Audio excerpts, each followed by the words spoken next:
தெளிவான தகவல், சரியான விளக்கம். இது உங்கள் ஹானரபிள் மெசேஜ். வாங்கள் பேசலாம். வணக்கம். இன்னைக்கு நாம ஒரு செம இன்ட்ரெஸ்டிங்கான, அதே சமயம் ரொம்ப முக்கியமான ஒரு அரசியல் நிகழ்வை எந்த ஒரு சார்பும் இல்லாம அலச போறோம். நடிகர் விஜய் அவர்கள் முன்னாடி இருக்கிற பெரும் தாக்கத்தை ஏற்படுத்தக்கூடிய அரசியல் வியூகங்களை நாம பார்க்க போறோம். இத வெறும் இன்னைக்கு இருக்கிற சூழ்நிலையை வச்சு மட்டும் பார்க்காம, தமிழ்நாடோட ஒரு ஸ்ட்ராங்கான வரலாற்று பின்னணியோட ஒப்பிட்டு புரிஞ்சுக்க போறோம். இந்த வரலாற்று பாடம் கண்டிப்பா நமக்கு நிறைய ஆச்சரியமான உண்மைகளை தரப்போகுது. சரி, இன்னைக்கு நம்ம அலசலோட பிளான் என்னன்னு பாத்துடலாமா? 1988 நடந்த வரலாற்று பாடம், விஜயின் இருபாதைகள், சமரச அரசியல், கொள்கை உறுதி, அப்புறம் வெளிப்படையான கூட்டணி சாத்தியமா? இதுதான் நம்ம ரூட் மேப். வாங்க உள்ளே போலாம். முதல்ல 1988ல என்னதான் நடந்துச்சு? இன்றைய அரசியல் சூழ்நிலையும் விஜய் சந்திக்க உள்ள சவால்களையும் நாம புரிஞ்சுக்கணும்னா, தமிழக அரசியல் வரலாற்றுல நடந்த அந்த ரொம்ப குழப்பமான காலகட்டத்தை நாம திரும்பி பார்க்க வேண்டியது ரொம்பவே அவசியம். 1988ல எம்ஜிஆர் அவங்களோட மறைவுக்கு பிறகு அரசியல்ல ஒரு பெரிய வெற்றிடம். அப்போ ஜானகி அம்மா அணியில 97 எம்எல்ஏக்கள் இருந்தாங்க. மெஜாரிட்டியை நிரூபிக்க வேண்டிய அந்த முக்கியமான நாள்ல சட்டசபையில யாருமே எதிர்பார்க்காத அளவுக்கு ஒரு பெரிய கலவரம் வெடிச்சது. சபாநாயகர் பல பேரை தகுதி நீக்கம் செஞ்சுட்டு ஜானகி அம்மா மெஜாரிட்டியை நிரூபிச்சிட்டதா அறிவிச்சாரு. ஆனா இதுக்கப்புறம் நடந்ததுதான் ட்விஸ்ட். ஜனநாயகம் கேலிக்கூத்தம் மாறிடுச்சுன்னு கருதிய அப்போதைய மத்திய அரசு உடனே தலையிட்டு ஆர்டிகல் 356 பயன்படுத்தி ஆட்சியே உடனே கலைச்சிட்டாங்க. இதுலேருந்து என்ன தெரியுது? மெஜாரிட்டி இல்லாத ஒரு குழப்பமான சூழல் எப்படி ஒரு வெளித்தலையீட்டுக்கும் ஆட்சியின் வீழ்ச்சிக்கும் வழிவகுக்கும் என்பதற்கு இது ஒரு மிகச்சிறந்த வரலாற்று உதாரணம். இப்போ நம்ம 2வது பகுதிக்கு வருவோம். விஜயின் முன்னுள்ள 2 பாதைகள். இந்த வரலாற்று பாடத்தை நாம ஏன் இப்போ பேசுறோம் தெரியுமா? விஜய் தனக்கென ஒரு தனிப்பாதை அரசியலை உருவாக்க விரும்புறதா சொல்றாரு. ஆனா வரலாறு நமக்கு ஒரு கடுமையான எச்சரிக்கையை விடுக்கிறது. இன்னைக்கு ஒருவேளை எந்த கட்சிக்கும் தெளிவான மெஜாரிட்டி கிடைக்காம போனா, மறுபடியும் 1988ல நடந்த மாதிரியே ஒரு குழப்பம் சட்டசபையில வரலாம். அது திரும்பவும் மத்திய அரசின் தலையீட்டுக்கு நேரடி வழிவகுத்துடும் அபாயம் இருக்கு. எந்த ஒரு அரசியல் தலைவரும் இப்படி ஒரு சூழலை சந்திக்க விரும்பவே மாட்டாங்க. இந்த நெருக்கடியான சூழலை தவிர்க்க அவர் முன்னாடி 2 தெளிவான பாதைகள் இருக்கு. அதுல ஆப்ஷன், அதாவது பாதை ஏ, சமரச அரசியல். சமரச அரசியல், அதாவது பிராக்மேட்டிக் அப்ரோச் அப்படின்னா என்ன?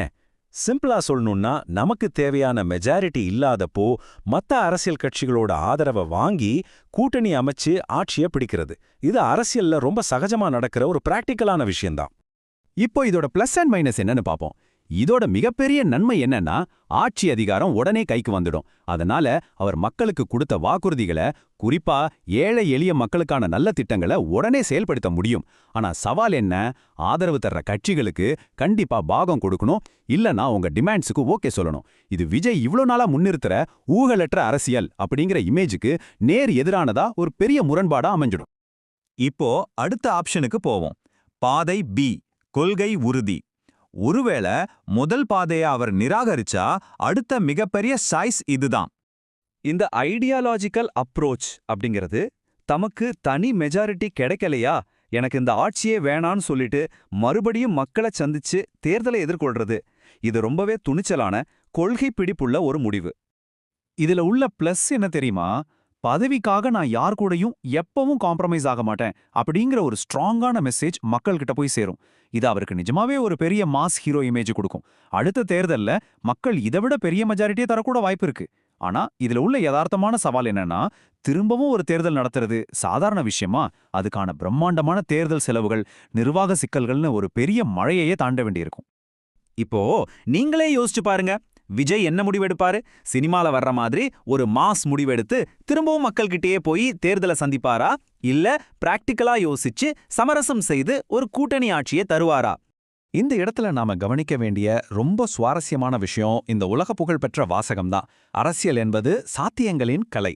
ஆமாங்க, கொள்கைகள் எவ்வளவு முக்கியமோ அதே அளவுக்கு பிராக்டிக்கலா எதை சாதிக்க முடியும் அப்படிங்கிற யதார்த்தமும் அரசியல்ல ரொம்ப முக்கியம். இந்த 2 பாதைகளுக்கும் நடுவுல நடக்கிற தத்துவார்த்தமான போராட்டத்தை இந்த வாசகம் ரொம்ப அழகா படம் பிடிச்சு காட்டுது. சரி, சமரசம் அல்லது மறுதேர்தல் அப்படிங்கிற இந்த 2 கடினமான முடிவுகளை தாண்டி வேற வழியே இல்லையா? அதான் நம்ம 5வது பகுதி, வெளிப்படையான கூட்டணி. இது ஒரு அற்புதமான 3வது வழி. இந்த வெளிப்படையான கூட்டணி, அதாவது ஓபன் கோalition அப்படிங்கிறது ஒரு செம இன்ட்ரெஸ்டிங்கான ஸ்ட்ராட்டஜி. இது எப்படி வேலை செய்யும்? திரைமறைவுல எந்த ரகசிய பேரமும் பேசாம தமிழகத்தோட நலனுக்காக இந்தந்த கொள்கைகளை ஏத்துக்கிற கட்சிகள் மட்டும் எங்களுக்கு ஆதரவு தரலான்னு ஓபனா நிபந்தனை வைக்கிறது. இப்படி செஞ்சா இது பதவிக்காக கையேந்திர அரசியலா பார்க்கப்படாம ரொம்பவே நேர்மறையான முற்போக்கான ஒரு கூட்டணியா மக்கள் மத்தியில பார்க்கப்படும். பாரம்பரிய அரசியலுக்கும் புதிய வெளிப்படையான அரசியலுக்கும் உள்ள வித்தியாசம் இங்க ரொம்ப தெளிவா புரியும். ஒரு பக்கம் வழக்கமான கூட்டணி, ரகசியமா நடக்கிற சமரசங்கள், அதிகார பகிர்வுக்காக விட்டு கொடுக்கறதுன்னு மக்கள் மத்தியில இதுக்கு நிறைய நெகட்டிவ் இமேஜ் இருக்கு. ஆனா இன்னொரு பக்கம் இந்த வெளிப்படையான கூட்டணி எப்படி இருக்கு பாருங்க. கண்டிஷன்ஸ் எல்லாம் ரொம்ப டிரான்ஸ்பரண்டா இருக்கும். மக்கள் நலனுக்காக மட்டும் ஒன்றிணைகிற ஒரு தெளிவான கொள்கை ரீதியான முற்போக்கு பிம்பம் கிடைக்கும். இன்னொரு வித்தியாசம் பாத்தீங்களா?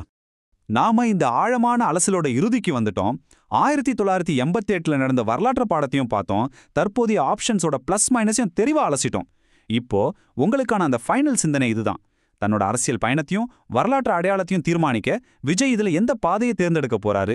இது ஒரு தனி மனிதனின் முடிவு மட்டும் இல்ல, ஒரு மாநிலத்தோட அரசியல் போக்கையே மாத்தக்கூடிய ஒரு வரலாற்று தருணம். நீங்க என்ன நினைக்கிறீங்க? இத பத்தி கொஞ்ச நேரம் யோசிச்சு பாருங்க. அடுத்த ஒரு சுவாரஸ்யமான அலசலில் சந்திப்போம். உங்கள் கருத்துக்களை கீழே பதிவிடுங்கள். மீண்டும் சந்திக்கலாம்.